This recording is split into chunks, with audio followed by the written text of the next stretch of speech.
2 বছরের বেশি সময় ধরে চলছে রাশিয়া ইউক্রেন যুদ্ধ।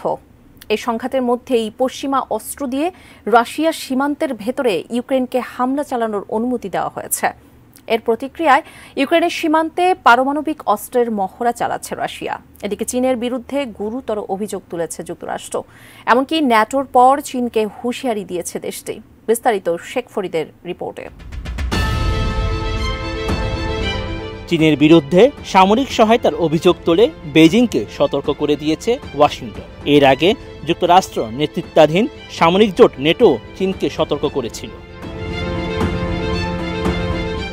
রাশিয়াকে দমাতে না পেরে এখন মস্কোর মিত্র চীনের উপর চড়াও হয়েছে পশ্চিমারা। যুক্তরাষ্ট্রের অভিযোগ, চীনের সামরিক সহায়তার কারণে ইউক্রেন যুদ্ধ দীর্ঘায়িত হচ্ছে। এটা বন্ধ হওয়া উচিত বলে মন্তব্য করেছেন মার্কিন পররাষ্ট্রমন্ত্রী অ্যান্টনি ব্লিংকেন। মার্কিন পররাষ্ট্রমন্ত্রী জানান, চীনের গুরুত্বপূর্ণ সমর্থন নিয়ে যুদ্ধের মেশিন চালিয়ে যাচ্ছে রাশিয়া। এটা বন্ধ করতে হবে। নেটোর মহাসচিব জেন্স স্টোলটেনবার্গের সঙ্গে এক যৌথ সংবাদ সম্মেলনে এমন অভিযোগ করেন ব্লিংকেন। এর আগে নেটো মহাসচিবও হুঁশিয়ারি উচ্চারণ করেছিলেন। তিনি জানান, রাশিয়াকে সমর্থন দেওয়া অব্যাহত রাখায় চীনকে পরিণতি ভোগ করতে হবে।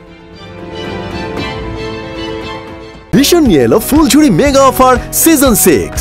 এই অফারে ফ্রিজ কিনলেই পাচ্ছেন নিশ্চিত 12 সেটের আকর্ষণীয় গিফট বক্স একদম ফ্রি। পশ্চিমারা বলছে, চীন এভাবে দ্বিমুখী ভূমিকায় থাকতে পারবে না। ইউরোপের সঙ্গে বাণিজ্য চালানোর পাশাপাশি বেইজিং এর রাশিয়াকে সহায়তার বিষয়টি মেনে নিতে পারছে না পশ্চিমা জোট। আর রাগ ঢাক না রেখেই এখন সেই কথা জোরে সোরে বলছেন স্টোলটেনবার্গ। এদিকে ইউক্রেন যুদ্ধ শুরুর পর থেকেই নিজেকে নিরপেক্ষ বলে ঘোষণা করে আসছে চীন। বেইজিং এর দাবি, তারা রাশিয়া বা ইউক্রেন কাউকে প্রাণঘাতী সমরাস্ত্র দিয়ে সহায়তা করছে না। অন্যদিকে সুইজারল্যান্ডে একটি শান্তি সম্মেলনে কিয়েভকে সমর্থন দিয়ে যাওয়ার অঙ্গীকার করেছে অনেক রাষ্ট্র, কিন্তু রাশিয়া সম্মেলনটিকে সময়ের অপচয় হিসেবে আখ্যা দিয়েছে। মস্কো বলেছে, ইউক্রেন আত্মসমর্পণ করলেই কেবল তারা শান্তি আলোচনায় সম্মত হবে।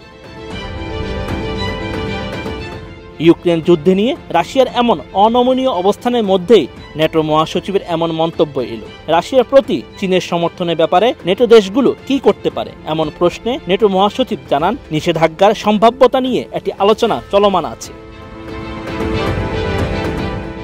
চীন অনেক প্রযুক্তি সরবরাহ করছে। এর মধ্যে মাইক্রো ইলেকট্রনিক্সের মতো প্রযুক্তিও আছে, যা দিয়ে রাশিয়া ইউক্রেনে হামলার জন্য ক্ষেপণাস্ত্র তৈরি করছে বলে জানান স্টোলটেনবার্গ।